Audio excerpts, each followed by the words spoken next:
Boker Tov à tous. Ensuite, on dit Tefilot et Tachanonim. Donc, il y a la tefila, c'est la prière, et les Tachanonim, c'est les supplications. Alors, c'est quoi la différence entre les deux?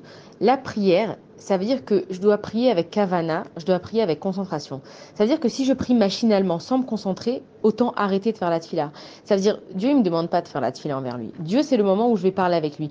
Si je le fais pour le faire, autant arrêter. C'est comme quelqu'un qui va nous donner un cadeau parce que c'est notre anniversaire et qu'il n'a pas le choix. La vérité, vu la façon comment il nous la donne, on a envie de lui dire, tu sais quoi, garde-le ton cadeau, j'en ai pas envie. Et c'est la même chose avec le Kadash Baruch Hu, c'est que quand on fait la tefila avec kavana, avec concentration, ça veut dire qu'on est dans un état d'esprit où on est conscient de ce qu'on est en train de dire avec Hachem. Ça veut dire que je suis conscient que si Hachem, il me redonnait pas la vie tous les jours, eh ben, je vivrais pas. Je suis conscient que si, par exemple, Hachem, il me donnait pas la vue, eh ben, je ne verrais pas. Et en fait, qui peut savoir de quoi il fait le lendemain? Qui peut savoir qu'on va prendre la voiture et qu'on va rentrer sain et sauf? Qui peut être sûr qu'il va faire des affaires, il va pas se faire arnaquer? Qui peut être sûr que, Chas Shalom, Dieu nous en préserve, quelqu'un ne va pas avoir des problèmes de santé? Et donc, en fait, quand on parle de tefila, c'est être conscient que j'ai besoin de Hachem dans tout.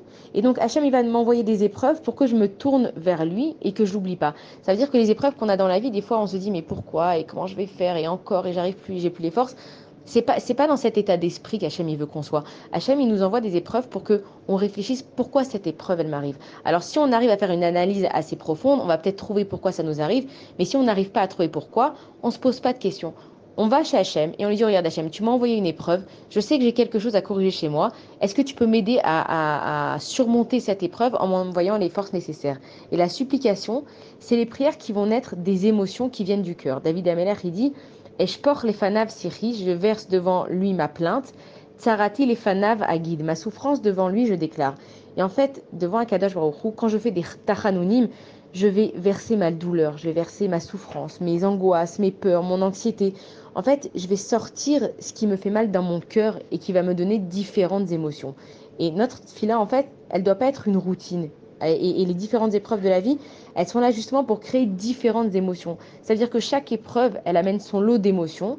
Et moi, il faut que je creuse à l'intérieur de moi, que je fasse sortir toutes les émotions qui sont à l'intérieur de moi, que je les emmène vers Akadosh Baruch Hu, et que quand je prie, je puisse exactement décrire à Akadosh Baruch Hu à quel niveau j'ai besoin qu'il m'aide.